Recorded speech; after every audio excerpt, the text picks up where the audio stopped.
Hi ಎಲ್ಲೋ ಎಲ್ರಿಗೂ ನಮಸ್ಕಾರ. ಇವತ್ತು ನಾನು ಜೋಳದ ರೊಟ್ಟಿನ ಬಡಿದೇನೆ ಲಟ್ಸಿ ಹೇಗೆ ಮಾಡೋದು ಅಂತ ತೋರಿಸ್ತಾ ಇದ್ದೀನಿ. ಇದನ್ನ ಮಾಡೋದಕ್ಕೆ ಒಂದು ಪಾತ್ರೆಯಲ್ಲಿ ಒಂದು ಲೋಟ ನೀರನ್ನ ತೊಗೊಂಡು ಅದಕ್ಕೊಂದು ಸ್ವಲ್ಪ ಉಪ್ಪನ್ನ ಹಾಕ್ಕೊಳ್ಳಿ. ಈ ನೀರು ಕುದಿ ಬಂದ ತಕ್ಷಣ ಅದಕ್ಕೆ 1 ಲೋಟ ಜೋಳದ ಹಿಟ್ಟು, 2 ಟೇಬಲ್ ಸ್ಪೂನ್ ಅಕ್ಕಿ ಹಿಟ್ಟನ್ನ ಹಾಕೋತಾ ಇದ್ದೀನಿ. ಇದು ಅಂಗಡಿಯಿಂದ ತಂದಿರೋ ಜೋಳದ ಹಿಟ್ಟು, ಜಿಗಿ ಇರೋದಿಲ್ಲ, ಅದಕ್ಕೆ ನಾನು 2 ಟೇಬಲ್ ಸ್ಪೂನ್ ಅಕ್ಕಿ ಹಿಟ್ಟನ್ನ ಬಳಸ್ತಾ ಇದ್ದೀನಿ. ಮನೆಯಲ್ಲೇ ಜೋಳದ ಹಿಟ್ಟನ್ನ ಮಿಲ್ ಮಾಡಿಸಿದ್ರೆ ಮಿಲ್ ಮಾಡೋಕ್ಕಿಂತ ಮುಂಚೆನೇ ಜೋಳಕ್ಕೆ ಒಂದು ಸ್ವಲ್ಪ ಅಕ್ಕಿನ ಮಿಕ್ಸ್ ಮಾಡಿರ್ತಾರೆ. ಆವಾಗ ನೀವು ಇದಕ್ಕೆ ಎಕ್ಸ್ಟ್ರಾ ಅಕ್ಕಿ ಹಿಟ್ಟನ್ನ ಹಾಕ್ಕೊಳ್ಳೋ ಅವಶ್ಯಕತೆ ಇರೋದಿಲ್ಲ. ಅಂಗಡಿಯಿಂದ ತಂದಿದ್ರೆ ಒಂದು ಸ್ವಲ್ಪ ಹಾಕ್ಕೊಳ್ಳಿ. ಈ ನೀರು ಒಂದು 2-3 ನಿಮಿಷ ಚೆನ್ನಾಗಿ ಕುದ್ಮೇಲೆ ಒಂದು ಸ್ಪೂನ್ ತೊಗೊಂಡು ಒಂದೇ ಡೈರೆಕ್ಷನ್ನಲ್ಲಿ ಇದನ್ನ ಜೋರಾಗಿ ತಿರುಗಿಸ್ಕೋತಾ ಈ ಹಿಟ್ಟನ್ನ ಹೊಂದಿಸ್ಕೊಳ್ಳಿ. ಗಂಟುಗಳೇನಾನ ಇದ್ದರೆ ಅಲ್ಲೇ ಒಡ್ಕೋಬೇಕು. ನೀವು ನೋಡಿ, ಈ ರೀತಿ ಎಲ್ಲ ಸ್ಮ್ಯಾಶ್ ಮಾಡಿದರೆ ಅದು ಆ ಗಂಟುಗಳೆಲ್ಲ ಒಡೆದೋಗುತ್ತೆ. ಈ ಹಿಟ್ಟೆಲ್ಲ ಚೆನ್ನಾಗಿ ಹೊಂದ್ಕೊಂಡಿದ್ಮೇಲೆ ಇದನ್ನ ಒಂದು ಚಾಪಿಂಗ್ ಬೋರ್ಡ್ ಮೇಲೆ, ಇಲ್ಲಾಂದರೆ ಗ್ಯಾಸ್ ಕಟ್ಟೆ ಮೇಲೆ, ನೀವು ಎದ್ರ ಮೇಲೆ ಮಾಡ್ತಿರೋ ಅದ್ರ ಮೇಲೆ ಹಾಕ್ಕೊಂಡು ಇದು ಒಂದು ಸ್ವಲ್ಪ ತಣ್ಣಗಾಗಬೇಕು, ಪೂರ್ತಿ ತಣ್ಣಗಾಗಬಾರ್ದು. ಒಂದು ಸ್ವಲ್ಪ ನಾವು ಹ್ಯಾಂಡ್ಲ್ ಮಾಡೋಷ್ಟಿದ್ರೆ ಆಯಿತು. ಒಂದು ಸ್ವಲ್ಪ ನೀರನ್ನ ಹಾಕ್ಕೊಂಡು ಇದನ್ನ ಹಿಟ್ಟನ್ನ ಕಲಿಸ್ಕೊಳ್ಳಿ. ಇವಾಗ ಬೇಕಾದರೆ ಮೇಲೆ ಒಂದು ಸ್ವಲ್ಪ ಎಕ್ಸ್ಟ್ರಾ ಹಿಟ್ಟನ್ನ ಹಾಕ್ಕೊಂಡು ಕಲಿಸ್ಕೊತಾರೆ. ಆದರೆ ನಾವು ಇದನ್ನ ಲಟ್ಸಿ ಮಾಡೋದ್ರಿಂದ ನಾನು ಎಕ್ಸ್ಟ್ರಾ ಹಿಟ್ಟನ್ನೇನು ಬಳಸ್ತಾ ಇಲ್ಲ. ಇದನ್ನೇ ನೋಡ್ಕೋಬೇಕು ನೀವು. ಸ್ವಲ್ಪ ನೀರು ಹಾಕ್ಕೊಂಡು ಚೆನ್ನಾಗಿ ಹಿಟ್ಟನ್ನ ಕಲಿಸ್ಕೊಳ್ಳಿ. ಅದು ಚೆನ್ನಾಗಿ ಹೊಂದ್ಕೊಂಡು ಬರಬೇಕು.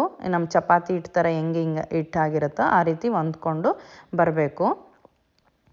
ಜೋಳದ ರೊಟ್ಟಿ ಮಾಡೋದಕ್ಕೆ ಈ ನಾದ್ಕೊಳೋದು ಪ್ರಾಸೆಸ್ಸೇ ತುಂಬ ಇಂಪಾರ್ಟೆಂಟು. ಇದು ಚೆನ್ನಾಗಿ ಬಂದರೆ ರೊಟ್ಟಿ ಚೆನ್ನಾಗಿ ಬಂದೇ ಬರುತ್ತೆ. ನೋಡಿ, ಈ ರೀತಿ ಎಲ್ಲ ಚೆನ್ನಾಗಿ ನಾನು ಕಲಿಸ್ಕೊತಾ ಇದ್ದೀನಿ. ನಾವು ಸೇಮ್ ಚಪಾತಿ ಹಿಟ್ಟನ್ನ ಹೇಗೆ ಕಲಿಸ್ತೀವೋ ಅದೇ ರೀತಿ ಕಲಿಸ್ಕೋಬೇಕು. ಈಗ ನಾನು ಒಂದು ಸ್ವಲ್ಪ ಹಿಟ್ಟನ್ನ ತೊಗೋತಾ ಇದ್ದೀನಿ. ತೊಗೊಂಬಿಟ್ಟು ನಮ್ಮ ಈ ಕೈನ ಈ ಭಾಗದಿಂದ ಈ ರೀತಿ ಹಿಟ್ಟಿಗೆ ಮಸಾಜ್ ಮಾಡ್ಕೋತಾ ಹೋಗಬೇಕು. ನೋಡಿ, ಒಂಥರ ಮಸಾಜ್ ಮಾಡ್ದಂಗೆ ಈ ರೀತಿ ಒಂದು 4-5 ಸತಿ ಚೆನ್ನಾಗಿ ಮಾಡ್ಕೋಬೇಕು. ಆವಾಗ ಅದು ಹಿಟ್ಟು ಸ್ಮೂತ್ ಆಗುತ್ತೆ ನಮಗೆ. ಆವಾಗ ಕ್ರ್ಯಾಕ್ಸ್ ಬರೋದಿಲ್ಲ. ಮೇನ್ ಕಾರಣ ನಾವು ಚೆನ್ನಾಗಿ ನಾದ್ಕೊಂಡಿಲ್ಲ ಅಂದ್ರೇ ಕ್ರ್ಯಾಕ್ಸ್ ಬರೋದು ಸೈಡಲ್ಲೆಲ್ಲ ರೊಟ್ಟಿಗೆ. ಈ ರೀತಿ ಚೆನ್ನಾಗಿ ಒಂದು 3-4 ಸತಿ ನಾದ್ಕೊಳ್ಳಿ. ಸ್ವಲ್ಪ ನೀರು ಹಚ್ಕೊಳ್ಳಿ ಕೈಗೆ ಬೇಕಾದರೆ. ಅದು ನಮಗೆ ಉದ್ದ ಅಷ್ಟು ಹದ ಬರಬೇಕು, ಸ್ಮೂತ್ ಆಗಬೇಕು ಹಿಟ್ಟು ಅಷ್ಟೇ. ನೋಡಿ, ನಾನೊಂದು 3-4 ಸತಿ ಇದನ್ನು ಚೆನ್ನಾಗಿ ನಾದ್ಕೊಂಡಿದ್ದೀನಿ.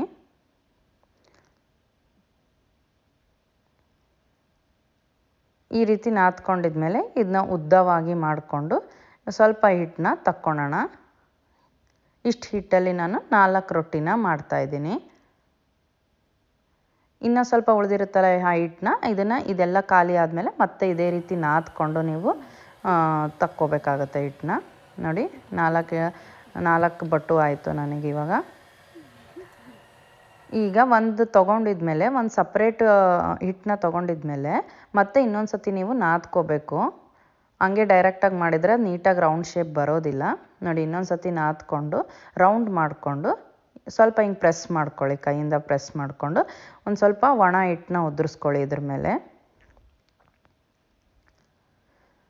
ಈಗ ಒಣ ಹಿಟ್ಟನ್ನ ಉದುರಿಸ್ಕೊಂಡು ಫಸ್ಟೇ ಲಟ್ಸೋಕ್ಕಿಂತ ಮುಂಚೆ ಸ್ವಲ್ಪ ಈ ಥರ ಒಂದು ಕೈಯಿಂದ ಪ್ರೆಸ್ ಮಾಡ್ಕೋಬೇಕು. ಮತ್ತು ಇನ್ನೊಂದು ಕೈಯಿಂದ ಕಿರು ಬೆರಳು ಇರುತ್ತಲ್ಲ, ಇನ್ನೊಂದು ಕೈಯಿಂದ ಅದರಿಂದ ಅದನ್ನು ಒತ್ಕೋತಾ ಹೋಗಬೇಕು. ಒಂದು ಕಡೆ ಬಡಿತಾ ತಿರುಗಿಸ್ಕೋಬೇಕು, ಇನ್ನೊಂದು ಕೈಯಿಂದ ಕಿರು ಬೆರಳಿನಿಂದ ಅದನ್ನು ಒತ್ತಬೇಕು ಹಿಟ್ಟು.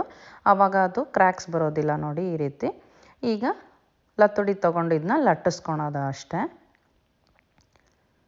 ಸ್ವಲ್ಪ ಮೆಲ್ಲಕ್ಕೆ ಲಟ್ಟಿಸ್ಕೋಬೇಕು. ನಾವು ಚಪಾತಿ ಥರ ಜೋರಾಗಿ ಮಾಡಿದ್ರೆ ಬರೋದಿಲ್ಲ. ಒಂದು ಅರ್ಧದಷ್ಟು ನಾವು ಲಟ್ಟಿಸ್ಕೋಬೇಕು. ಒಂದು ಅರ್ಧದಷ್ಟು ಲಟ್ಟಿಸ್ಕೊಂಡಿದ್ಮೇಲೆ ಮತ್ತೆ ಸ್ವಲ್ಪ ಸೈಡಲ್ಲಿ ಕ್ರ್ಯಾಕ್ಸ್ ಬಂದಿರುತ್ತೆ. ಆವಾಗ ನೀವು ಮತ್ತೆ ಅದೇ ರೀತಿ ಒಂದು ಕೈಯಿಂದ ತಿರುಗಿಸ್ಕೊತಾ ಇನ್ನೊಂದು ಕೈಯಿಂದ ಕಿರು ಬೆರಳಿಂದ ಆ ಸೈಡ್ಸ್ನೆಲ್ಲ ಒತ್ಕೋಬೇಕು. ನೋಡಿ, ಈಗ ತೋರಿಸ್ತೀನಿ ನಾನು. ಒಂದು ಸ್ವಲ್ಪ ಈಗ ನೋಡಿ, ಈ ರೀತಿ ಒಂದು ಕೈಯಿಂದ ತಿರುಗಿಸ್ಕೋಬೇಕು, ಇನ್ನೊಂದು ಕೈಯಿಂದ ಕಿರು ಬೆರಳಿನಿಂದ ಆ ಸೈಡನ್ನ ಒತ್ಕೋಬೇಕು ಅಷ್ಟೇ. ಈ ರೀತಿ ಮಾಡೋದ್ರಿಂದ ಕ್ರ್ಯಾಕ್ಸ್ ಕೂಡ ಬರಲ್ಲ ಮತ್ತು ಚೆನ್ನಾಗಿ ಬರುತ್ತೆ ರೊಟ್ಟಿ. ನಿಮ್ಗೆ ಎಷ್ಟು ಬೇಕೋ ಅಷ್ಟು ಒಣ ಹಿಟ್ಟನ್ನ ಹಾಕ್ಕೊಂಡು ಇವಾಗ ಉತ್ಕೊಳ್ಳಿ. ನಮಗೆ ಎಷ್ಟು ದಪ್ಪ ತೆಳ್ಳಗೆ ಮಾಡಿಕೊಂಡ್ರೆ ಚೆನ್ನಾಗಿರುತ್ತೆ ರೊಟ್ಟಿ. ನಮಗೆ ಎಷ್ಟು ದಪ್ಪ ಬೇಕೋ ಅಲ್ಲಿವರೆಗೂ ನಾವು ಉತ್ಕೋಬೋದು.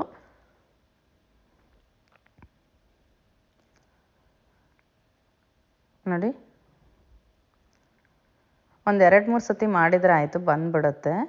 ಈಗ ಇದನ್ನ ಚೆನ್ನಾಗಿ ಕಾದಿರೋ ಹಂಚ್ ಮೇಲೆ ಹಾಕಿಬಿಟ್ಟು ಒಂದು ಬಟ್ಲಲ್ಲಿ ಒಂದು ಸ್ವಲ್ಪ ನೀರು ತೊಗೊಂಡು ಒಂದು ಬಟ್ಟೆನ ಅದರಲ್ಲಿ ನೆನೆಸಿ ಆ ರೊಟ್ಟಿ ಮೇಲೆ ನಾನು ಹಚ್ತಾ ಇದ್ದೀನಿ ನೀರನ್ನ ಹಿಂಡ್ಕೊಂಬಿಟ್ಟು.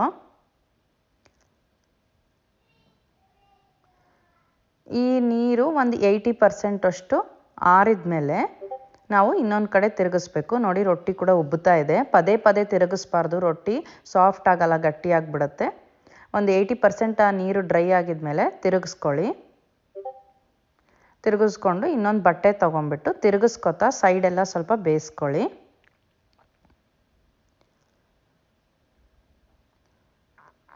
ನೋಡಿ ಈಗ ಸಾಫ್ಟಾಗಿರೋ ಜೋಳದ ರೊಟ್ಟಿ ರೆಡಿಯಾಗಿದೆ. ಇದನ್ನ ನೀವು ಬದನೆಕಾಯಿ ಎಣ್ಗಾಯಿ ಜೊತೆ ಸರ್ವ್ ಮಾಡಿ, ಸೂಪರಾಗಿರುತ್ತೆ. ಇದರ ರೆಸಿಪಿ ಕೂಡ ನನ್ನ ಚಾನಲಲ್ಲಿ ಇದೆ, ಚೆಕ್ ಮಾಡಿ. ಈ ರೆಸಿಪಿ ಇಷ್ಟ ಆಗಿದ್ದರೆ ನಿಮ್ಮ ಫ್ರೆಂಡ್ಸ್ ಆ್ಯಂಡ್ ಫ್ಯಾಮಿಲಿ ಜೊತೆ ಶೇರ್ ಮಾಡಿ ಮತ್ತು ಚಾನಲ್ಗೆ ಸಬ್ಸ್ಕ್ರೈಬ್ ಮಾಡ್ಕೊಳ್ಳಿ. Thank you.